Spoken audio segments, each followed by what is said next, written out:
So that's part of the story. I also founded a nonprofit called FATE, Fighting Addiction Through Education. And you see, I studied my son's problem. As a lawyer, I have a lot of complicated medical cases. I'm not a doctor, but if I have an orthopedic case or a case involving a drug or medical device, I have to learn that medicine.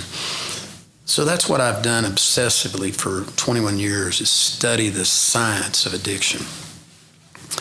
And I've learned a lot.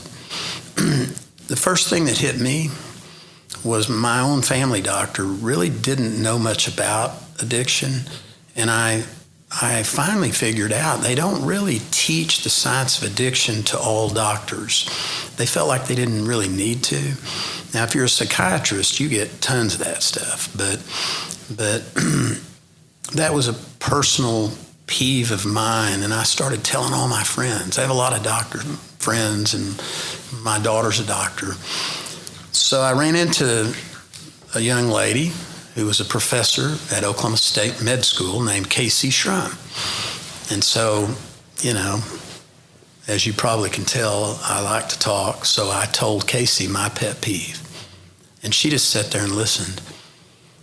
Later on, she told me that she was a little disturbed by what I said and was defensive and didn't really think there was any merit to what I thought. But she drilled down and kind of changed her mind and said, you know, we can do better. So she then became the dean of the Oklahoma State Med School. And Oklahoma State Med School became one of the first schools in the country to start mandating a little more education about addiction. And she has done that at that school. And that's, I think, a game changer. So even today, we work together on a lot of addiction-related issues. And now she's the president of Oklahoma State. Most college presidents, that's a really tough job.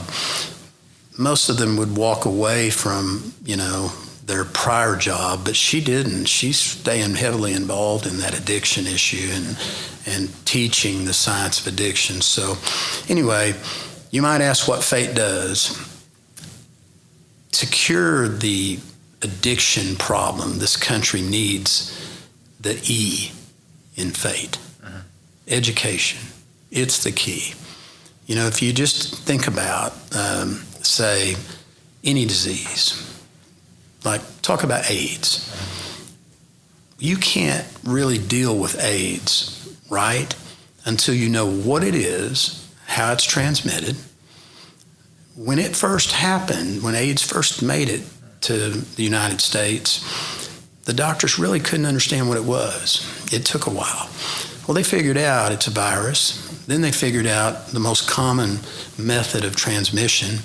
It's bloodborne. And so once they knew that, they began to take steps and educate the public, and millions of lives have been saved.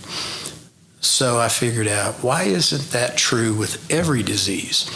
We need to know how it works, how to stop it, how to treat it. So the education part is critical. So I wish we could do more. We haven't done enough, but I just try to go give speeches to anybody that'll listen. And I've been doing that for about 21 years now. And I usually tell my son's story, show a few pictures of him. And that kind of resonates with the audience. It's true. And then I just tell them what I've learned in the last 21 years. And my doctor friends and my scientist friends have created a bunch of slides for me, and I just show them to whichever audience it is. And I find that to be very helpful. And I think the crowd finds it to be helpful. And I really believe in this country, we won't get a handle on addiction until we recognize what it is